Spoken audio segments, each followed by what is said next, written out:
কচু দিয়ে তো কচুর ভর্তা, কচু মাখা অনেক রকম রেসিপি খেয়েছেন। কচু দিয়ে মাছ খেয়েছেন কখনো? আজ দেখাবো কচু দিয়ে মাছের একটা রেসিপি। তার জন্য দেখুন বাজার থেকে ঠিক এরকম একটা টাটকা মাছ নিয়ে এসেছিলাম।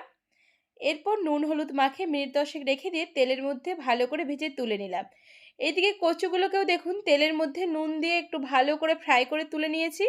ওই তেলে কালো জিরে, শুকনো লঙ্কার ফোড়ন দিয়ে তাতে একটা টমেটো, পেঁয়াজ, আদা, রসুন সমস্ত কিছু দিয়ে ভালো করে কষিয়ে নিয়ে হলুদ গুঁড়ো, জিরে গুঁড়ো, পরিমাণ মতো নুন দিয়ে ভালো করে কষিয়ে নিয়েছি। ঝাল লঙ্কার গুঁড়ো আর কাশ্মীরি লঙ্কার গুঁড়ো পরিমাণ মতো।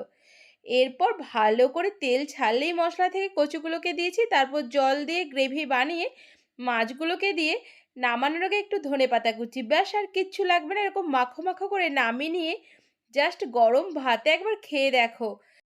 বারবার বানাবে কচুর এই রেসিপি।